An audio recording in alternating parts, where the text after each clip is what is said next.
about half of you weren't here the last time we were out here. So let's do a brief introduction. This is based on the William and Eliza Masterson homestead, which is what we're on right now. They homesteaded here in 1851. They arrived in December of 1851. She gave birth to their 6th child on the trail. When they got here, they had 6 children. Eldest was a boy of age 10, and they crossed the prairie and did everything. Took them a little while to get here because they got here kind of late. Usually people got here around October. They got here in December. Spent their first winter in a canvas tent in Oregon. You can imagine that. Camping is tough enough. Living outdoors. At that point, they'd lived out in a tent for about 7 or 8 months. They very quickly erected a cabin, which probably more resembled this cabin that I'm going to show you back here. A very quick cabin. I built that myself, just all by myself. This one was a larger cabin. You need a couple people to do that because the log. They probably built something very quick, just more like a survival shelter than anything. Get them out of the rain. And we'll go take a look at that in a second here. Later they would have built a larger structure, typical of homesteaders. They would have built a little bit more refined house, but this is only 180 square feet, but compared to living in a canvas tent, I'm sure it was paradise. So what we're going to do is I'll just walk you around here, give you a little introduction, and then you kind of be able to go to whatever areas interest you most. But real quick, if you guys want, gentlemen, you'll need a vest and a hat, and ladies, you'll need a bonnet and an apron.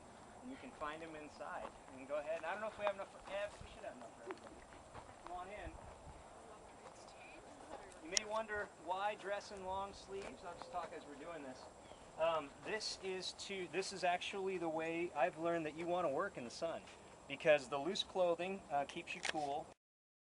And the key is you just pound down a bunch of water and go ahead and sweat like crazy, and then once you're all wet and stinky, you're actually very cool. And you keep nice and cool the rest of the day. So the big broad hat is key. This is my most important tool while I'm working, is my broad hat. Keeps me more cool than anything else. And then looking good, Michael. Looking good, buddy. Homesteaders would have never been without a few things. At the time, in 1851, when these people homesteaded here, they were probably about the 4th or 5th family in town, and it was still very much the Wild West, and still going to get more wild. They would have always been armed, and it's not just for self-defense, but for opportunities for food, seeing deer and whatnot. They would have taken any chance they had to supplement their diet. Rabbits, whatever they could get a hold of. The hatchet is just an essential tool. It's a hammer, it's a hatchet. They use them all the time. They had them on them constantly. We have an old picture of Eugene Skinner, and he's got a pistol tucked into his belt. And it's a drawing of Eugene Skinner, but he's definitely not without a knife at any time. So this is just very standard. I have where's the shotgun? Right over here. Okay. This is an antique shotgun. I have had it checked out, and it is still in working order, although I haven't shot it because the guy described to me how much time it would take to clean it, to keep it in proper working order, and I would shoot for 2 minutes and spend the next 3 hours cleaning. So I haven't fired it. I've fired the pistol a few times. This was, I've researched it on the internet. It was from Joseph Bourne and Sons makers. They were English gun makers, and from London, England. We figure it was made around 1850, probably crossed the Atlantic, could have crossed the Atlantic well, we know it crossed the Atlantic, probably crossed it back around that time. America bought a lot of its guns, especially Southerners, and the Mastersons were Southerners, bought a lot of guns from England. It's a double-barreled 12-gauge, or I would say 12-gauge shotgun, but it isn't. When we take it apart, those of you who are interested in this, when you take it apart, here it comes apart real simply. You can see it was tested and stamped. It's got the stamp of the British government here to show that it's sound, working order, you can use it. And it's a 13-gauge and a 14-gauge barrel. And so it's non-standard, and they're different, which is very unusual. If you don't know gauges, the smaller the number, the bigger the hole. So it's slightly smaller than a 12-gauge shotgun, but it's since you're loading it by hand, it's doesn't have to be too precise. But anyway, it was fired. Probably they overcharged it, put too much gunpowder in, and fired and cracked the stock. and so it was patched. This is an old patch. It's the patch itself is probably 120 years old. The gun's about 160 years old. So I'll leave this around for people to look at if they like. They often, prior to repeating firearms, most people preferred a double-barreled shotgun because you could load a slug in one, and that'd be good against bear or something big. And then you could load birdshot in the other, and you could hunt rabbits, you could hunt anything else that comes along. So you could really feed yourself with quite a variety of things, and you actually had double the firepower because you had 2 barrels. And so with that and a pistol and a hatchet and a knife, the average homesteader was pretty well equipped. Elijah Bristow, we know, actually had one of the few documented confrontations with Native Americans in the area, and he fired both barrels of his shotgun in this fight, and then later he swung his shotgun. I won't do it because it'll scare people, but he swung his shotgun and knocked somebody else in the head, and because it was about 4-on-1, and he ended up alive out of it. I'm not sure how everybody else turned out, but there's no 911, there's no phone, no anything, and so he was very much on his own. So he was 60, by the way, when he came out here, age 60 when he homesteaded. That's the founder of Pleasant Hill. So anyway, so I'll walk you around a few different stations, and then, as I said, people can go to the ones that they're more attracted to. Here we have grinding corn.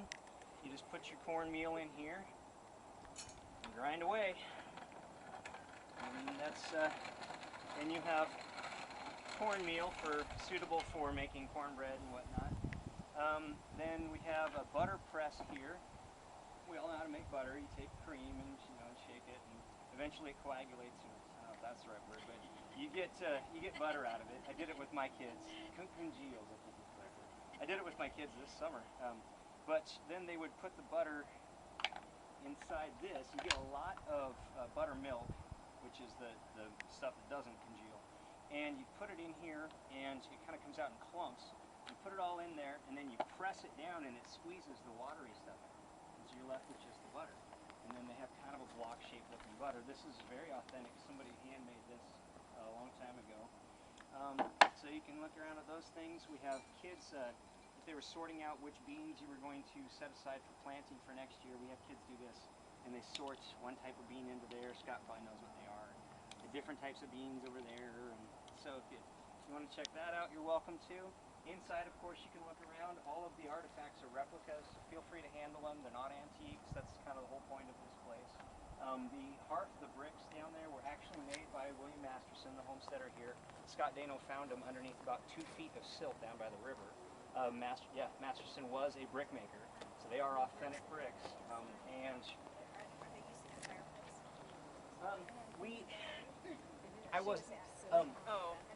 Right now, no, because we're not, due to fire codes, we're not set up to have that operating right now. So it could be made to use, but we haven't been using it right yet. There's the garden. Kids come out here and we have them plant different things in the garden. Then Scott goes back out and unplants it, digs them back up, and then the next group of kid plants. And so we have them carrying water. There's a well over here. If you want to come around back, you can see. It's a simulated well. Okay, it's actually a hose. I'm reading up from the back, but it simulates a well. And so, kids, this is one of the most favorite attractions here. Every kid loves this. My daughter, when she was 18 months old, came up here and she was working. And you have to prime the well. Pour a little water down in there. And then just crank away. And we have kids load 2 of these up onto their yoke here, and they carry it out and they water the garden with that. So very popular activity among the kids. The chinking in the cabin is authentic. It's hay, grass, and sand and mud.